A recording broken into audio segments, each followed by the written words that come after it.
Shalom. Gunakan bahan-bahan yang dari Tuhan untuk membangun. Saya akan sedikit ulang latar belakang tentang Nehemia ini secara singkat. Jadi sewaktu Nehemia punya beban untuk kembali ke Yerusalem untuk membangun tembok, ternyata Bapak Gembala sudah jelaskan, itu ada waktu dari mereka dibuang ke Babel, sampai tembok itu mau dibangun, itu kurang lebih sekitar 150 tahun lamanya, kurang lebih. Rupanya orang Israel yang tinggal di Yerusalem, yang sebagian sudah pulang ke Yerusalem, sebagian sudah pulang ke Israel, mereka punya tetangga. Siapa tetangga mereka? Ada Sanbalat di utara, ada Tobia di timur, ada Gesem di selatan, dan ada orang Asdod di barat. Ketika Tuhan sampaikan firman ini, saya melihat, oh ternyata selama ini, sama sebelum tembok itu dibangun, tembok yang sudah runtuh, tembok yang sudah terbakar, rupa puing-puing, mereka sudah tinggal di situ. Yang menarik di sini, mereka tidak punya beban untuk membangun kembali tembok itu. Kelihatannya mereka hidup baik-baik dengan tetangga mereka. Mungkin tetangga mereka yaitu bupati-bupati, itu termasuk Sanbalat saat itu, penguasa di Samaria.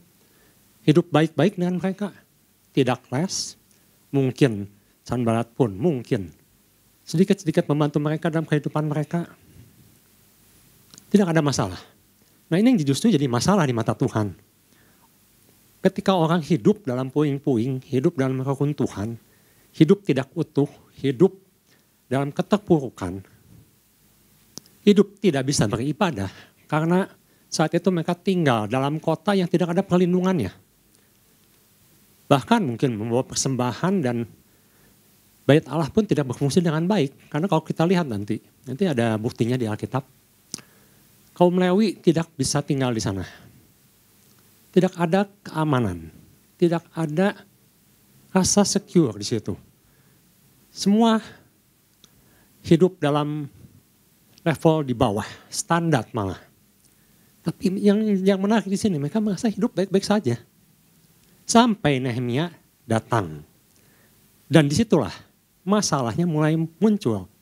Sifat aslinya mulai muncul. Karena di situ diceritakan Sanbalat dan teman-temannya mulai menentang.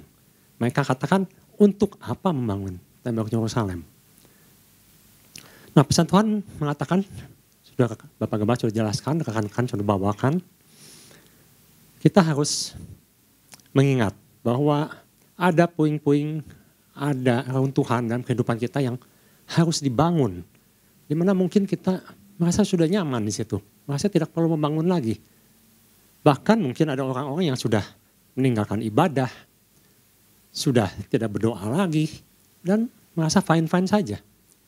Tapi Tuhan ingatkan, bukan hanya itu. Mungkin ada bagian-bagian lain juga. Termasuk nyaman dengan teman-teman kita yang membawa ke bawah. Seperti si Tobiah itu, atau Sanbalat itu.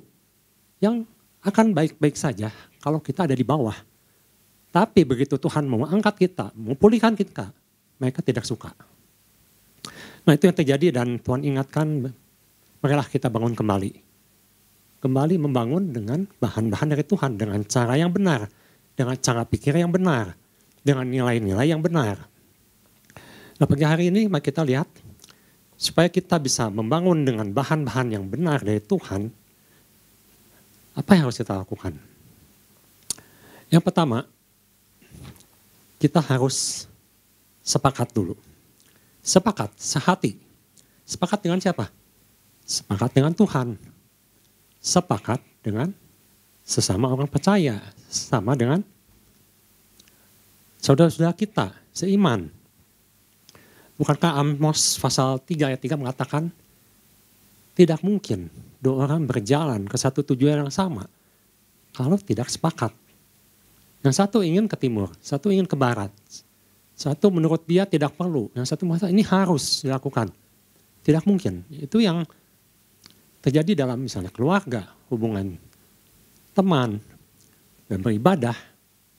dalam segala sesuatu. Tidak mungkin bisa berjalan mencapai satu tujuan kalau tidak ada kesepakatan.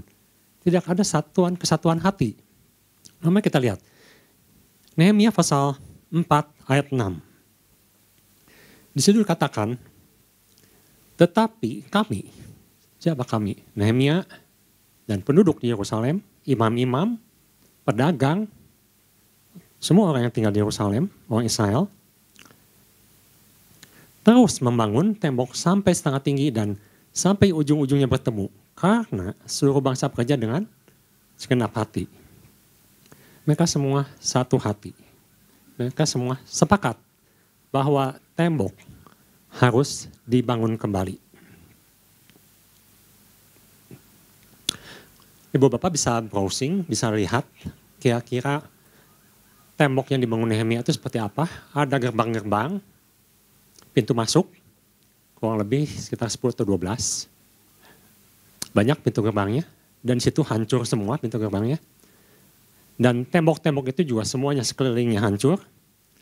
Tapi ada yang menarik di sini, ada misalnya ada pintu yang di utara itu disebutnya pintu gerbang domba.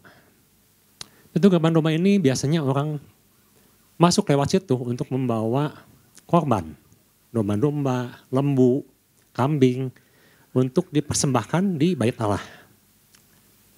Nah, tapi di bagian paling selatan ada juga disebut pintu gerbang sampah. Di situ pintu gerbang itu dipakai untuk tempat membuang sampah-sampah kota Yerusalem. Bagaimana kita bisa melihat bahwa mereka sepakat, sehati? Dikatakan tadi di ayat yang ke-6, sampai ujung-ujungnya bertemu. Jadi Nehemia ini melakukan suatu pembangunan yang terorganisasi, yang terstruktur, di mana semua pintu-pintu gerbang itu menjadi satu titik, di mana titik satu pintu gerbang dengan titik satu pintu gerbang lain itu harus tersambung oleh tembok.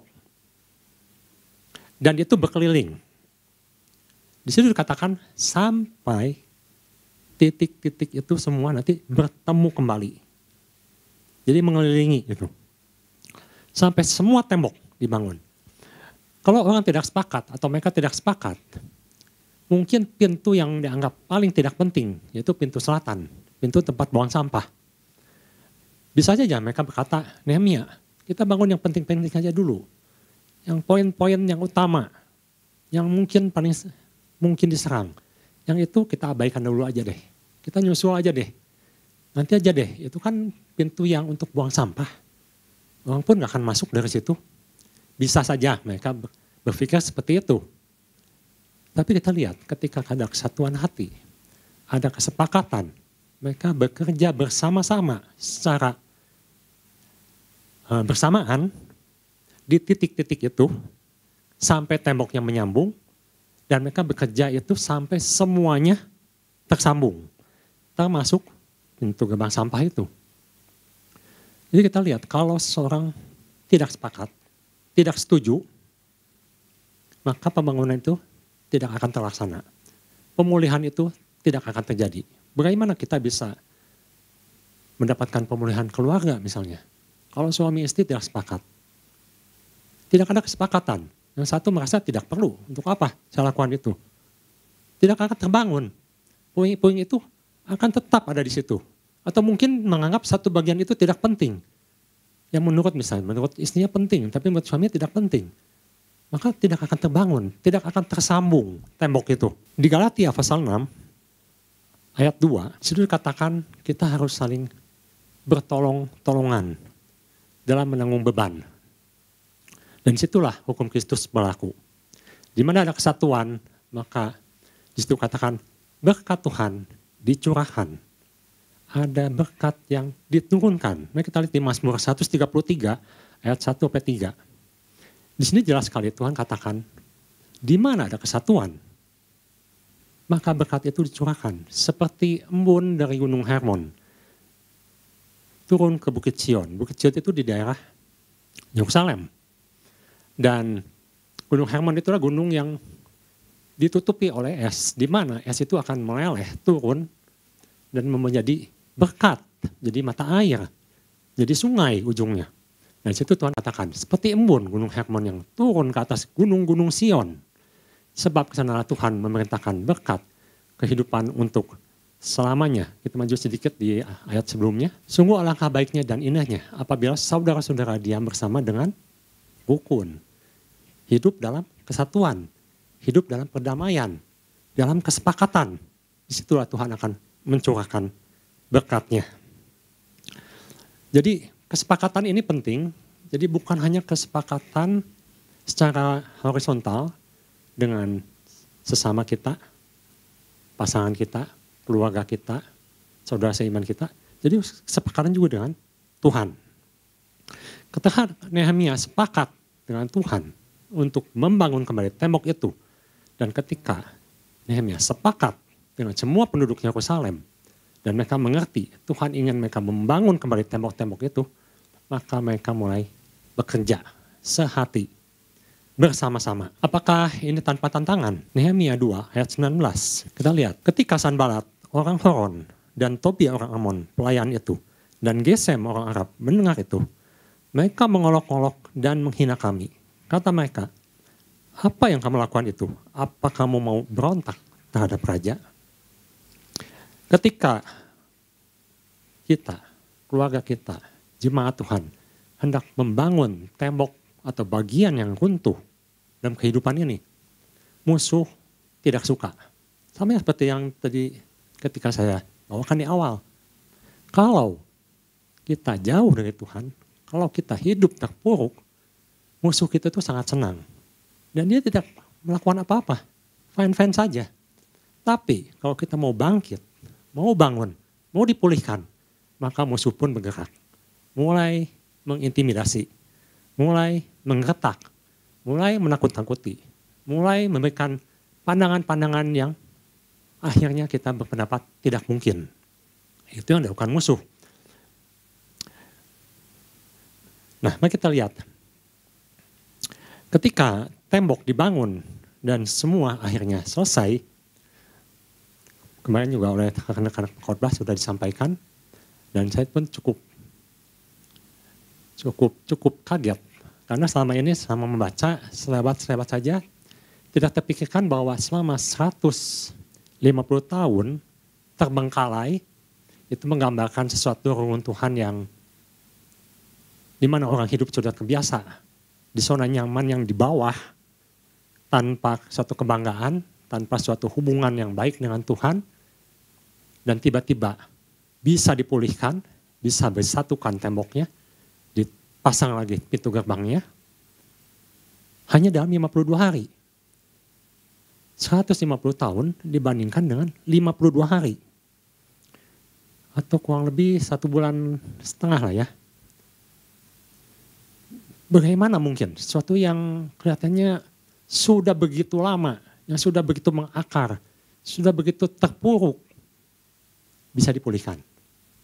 Hanya dalam waktu yang cepat sekali. Saya merenungkan dan ya luar biasa Tuhan kita. Kalau Tuhan bekerja, pemulihan itu bukan sesuatu yang mustahil. Kalau Tuhan yang bekerja, pembangunan itu pasti berhasil dalam waktu yang cepat. 150 tahun, bukan waktu yang singkat. Sudah biasa, sudah lama di situ.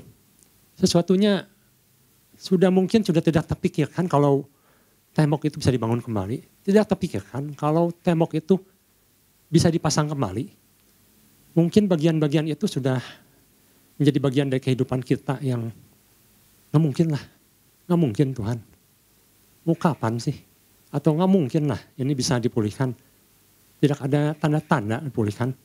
Tetapi ketika kita mau bergerak, mau membangun kembali, hanya dalam 52 hari atau waktu yang singkat, Tuhan bisa pulihkan. Ini satu yang luar biasa, satu yang Tuhan sampaikan, tidak yang mustahil buat orang yang percaya pada Tuhan. Nah, mari kita lihat. Kita akan sedikit loncat ke ujung. Ketika tembok selesai dibangun dalam 52 hari, dengan kata lain, ketika Tuhan sudah pulihkan kita.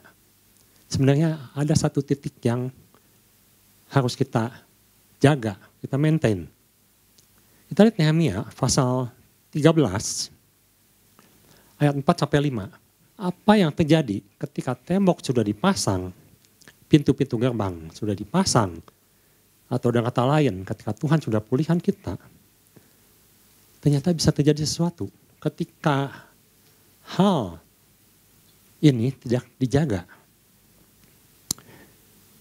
Di situ katakan, tetapi sebelum masa itu Imam Eliasib, seorang imam yang diangkat untuk mengawasi bilik-bilik rumah Allah kami dan yang mempunyai hubungan erat dengan Tobia, seperti yang sudah saya katakan di awal, mereka punya hubungan yang baik dengan tetangga mereka, tapi dalam hal yang menjatuhkan mereka, dalam hal yang membuat mereka terpuruk.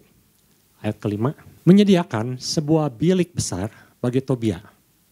Sebelumnya orang membawa ke bilik itu korban sajian, kemenyan, pekakas-pekakas, dan persembahan perpuluhan daripada gandum, anggur, minyak yang menjadi hak orang-orang Lewi, para penyanyi, dan para penunggu pintu gerbang, dan persembahan khusus bagi para imam. Jadi ketika semua sudah pulihkan, ada satu bilik di pelataran Bait Allah. Di situ orang yang kembali membawa persembahan, bahan-bahan makanan untuk kaum Lewi atau pelayan-pelayan Tuhan. Ternyata satu bilik itu yang seharusnya menjadi tempat untuk kegiatan, persembahan, untuk ibadah, untuk Tuhan, untuk kaum Lewi, diberikan kepada Tobia. Untuk apa tembok dibangun? Untuk apa tembok dipulihkan? Kalau kemudian musuh dimasukkan kembali. Mungkin secara fisik temboknya sudah terbangun. Secara rohani, lubangnya dibuka kembali. Lubangnya dibuat kembali. Ada lubang kembali. Musuh ada di situ, bahkan musuh tinggal di situ. Musuh nyaman di situ. Dan itu terjadi ketika Nehemia sempat kembali. Dan ketika dia balik ke pelayannya raja, ternyata mereka kembali lagi. Walaupun tembok tidak hancur, tapi lubang itu terbuka kembali. Ini mencerminkan apa?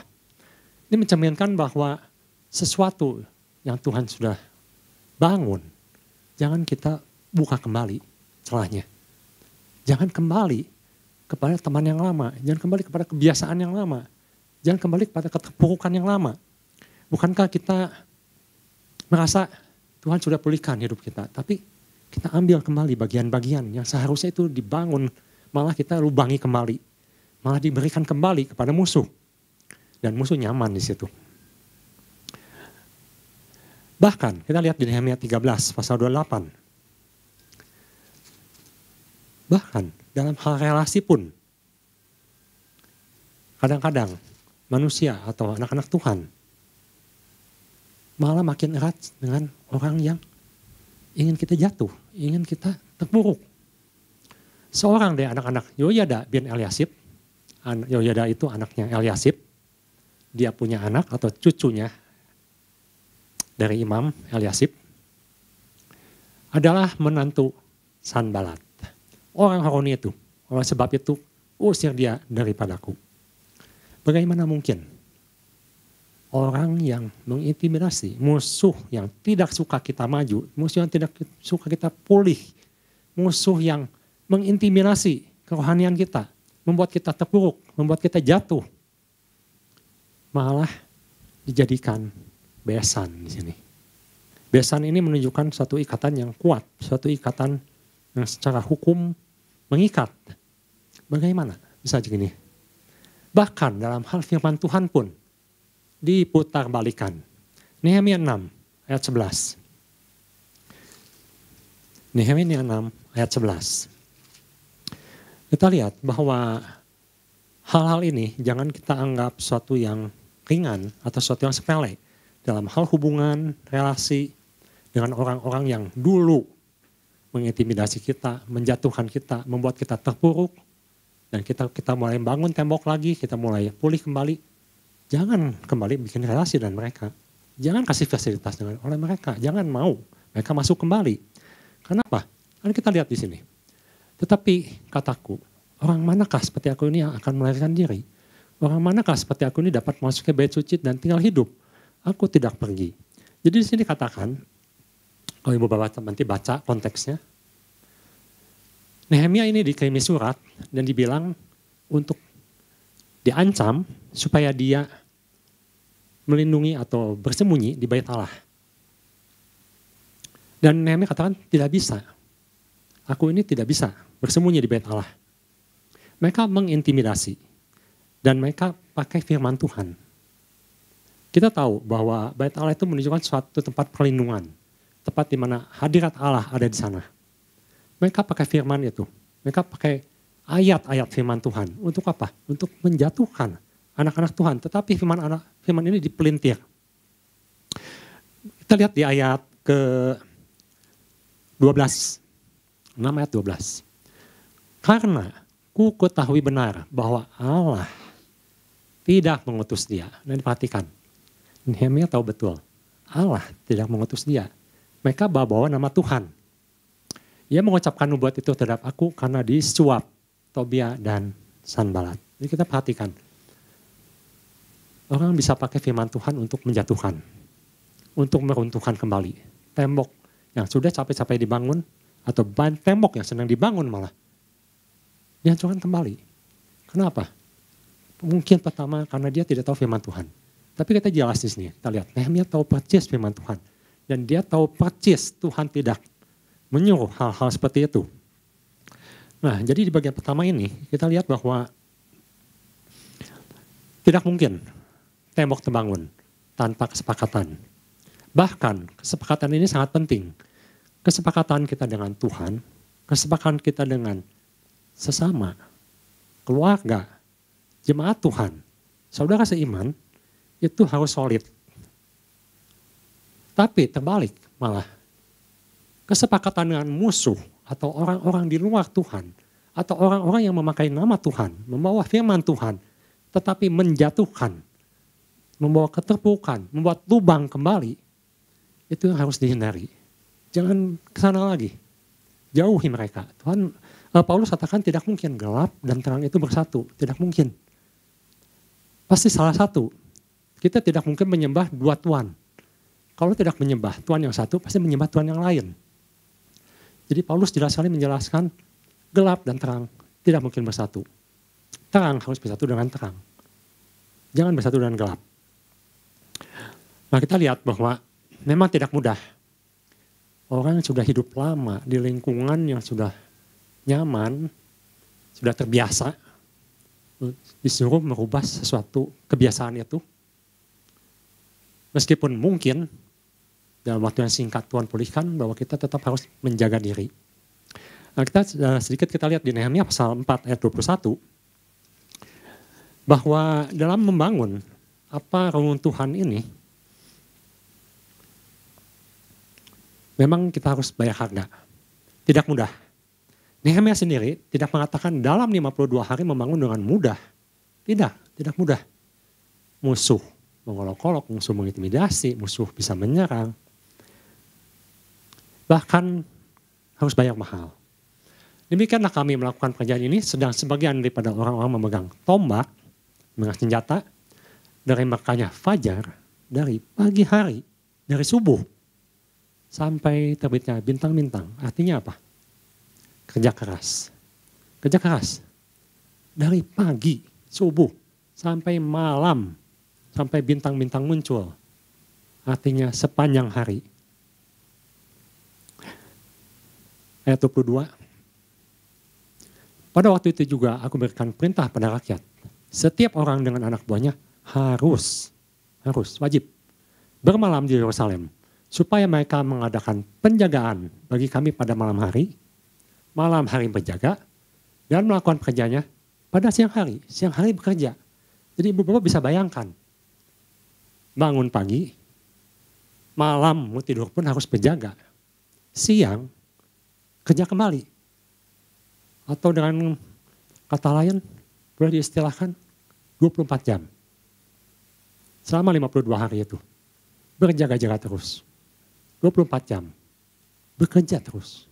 Membangun terus. Ini bukan suatu pekerjaan yang mudah. Dengan sumber terbatas, dengan sisa bahan-bahan yang terbatas, dengan pekerja yang terbatas, tidak terlalu banyak orang yang terlibat di sini. Kita harus membangun kembali. Tetapi ini bukan hal yang mustahil, walaupun nanti kita akan lihat berat. Kadang-kadang untuk melakukan suatu pekerjaan yang mustahil, kita bayar harga. Nehemia bayar harga, rekan-rekannya bayar harga, semua bayar harga. Bahkan senjata pun dipakai untuk menjaga diri. Menjaga-jaga terus, jangan sampai musuh masuk. Nah, itu bagian pertama. Jadi sepakat dan bayar harga. Itu yang harus kita lakukan. Yang kedua, ada satu hal yang penting di sini.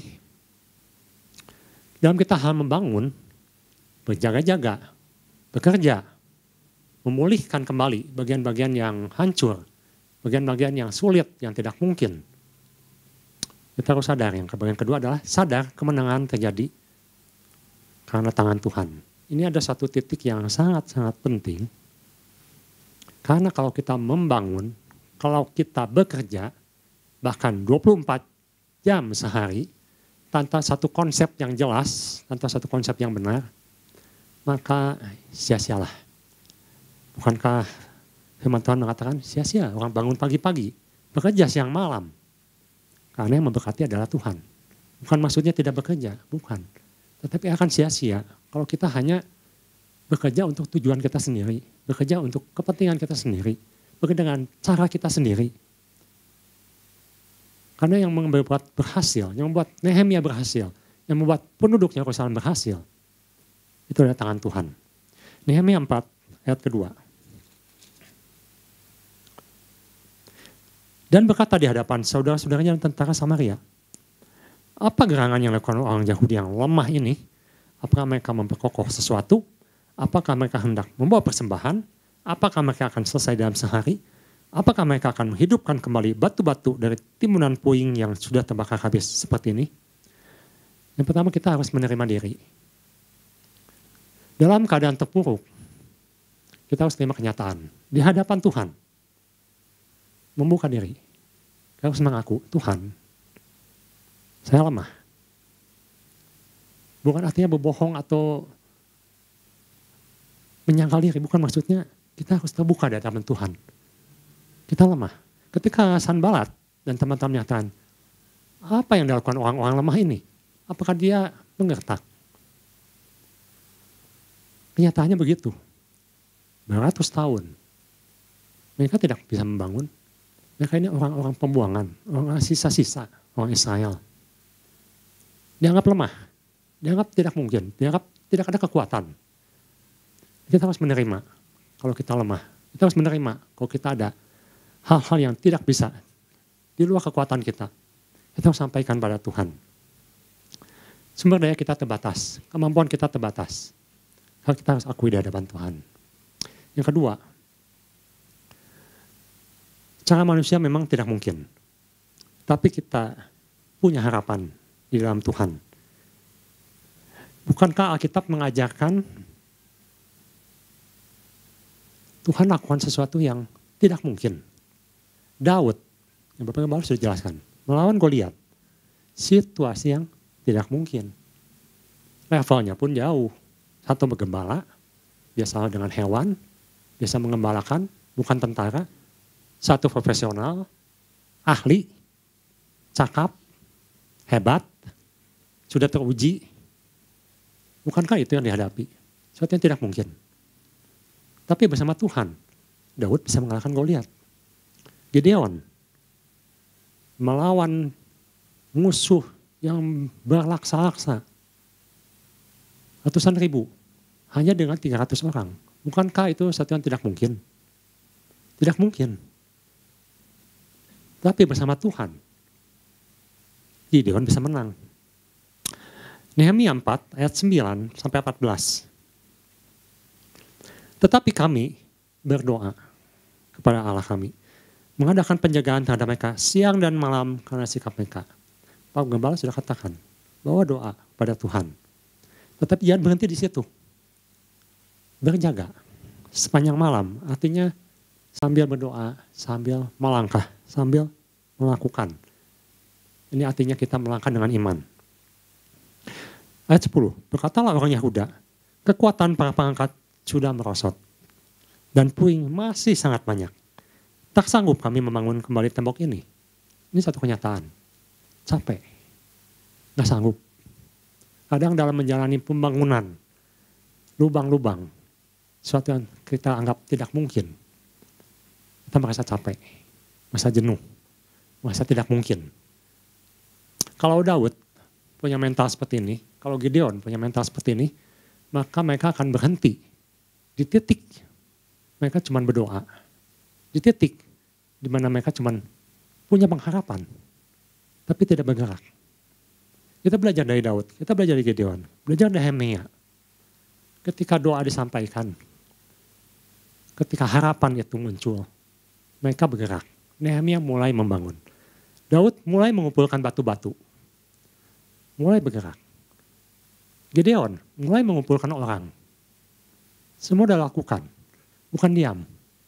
Dilakukan. Ini disebut dengan ora et labora. Berdoa, tapi juga bekerja. Ada langkah yang diambil. Bukan saya Tuhan, saya percaya. Tuhan saya nggak mampu. Tapi saya percaya Tuhan pulihkan. Tapi kita diam. Kita tidak bergerak. Satu langkah iman itu menentukan 1000 langkah selanjutnya. Ayat 11. Tetapi lawanan kami berpikir, mereka tidak akan tahu dan tidak akan melihat apa-apa sampai kita ada di antara mereka, membunuh mereka dan menghentikan pekerjaan itu. Ayat ke-12. Ketika orang-orang Yahudi yang tinggal dekat mereka sudah 10 kali datang memperingatkan kami, mereka akan menyerang kita dari segala tempat tinggal mereka. Ayat 13. Maka aku tempatkan rakyat menurut kaum keluarganya dengan pedang, tombak, dan panah di bagian-bagian yang paling rendah di tempat itu. Di belakang tembok, di tempat-tempat terbuka. Nah, ini yang menjadi sesuatu yang sangat penting di ayat 14. Ku amati semuanya itu, lalu bangun berdiri dan berkata kepada para pemuka dan para penguasa dan kepada orang-orang yang lain, janganlah kamu takut terhadap mereka. Ingatlah kepada Tuhan yang maha besar dan dahsyat. Dan berperanglah untuk saudara-saudaramu, untuk anak-anak lelaki dan anak-anak perempuanmu, untuk istrimu dan rumahmu. Nehemia kembali mengingatkan, kita bisa lemah. Kita bisa tidak berdaya. Kondisi mungkin tidak memungkinkan maksudnya. Tapi satu yang harus kita ingat, kita ada Tuhan. Kita ada Tuhan. Tuhan yang hebat. Tuhan yang berkuasa. Tuhan yang mampu merubah kemustahilan menjadi sesuatu yang mustahil. Baik, itu firman Tuhan yang bisa saya bagikan. Kita harus ingat bahwa secara manusia kita memang terbatas. Secara manusia kita lemah. Tapi ingat apa yang Nehemia katakan. Kita punya Tuhan yang dahsyat. Katakan, kita punya Tuhan yang dahsyat. Tuhan Yesus memberkati.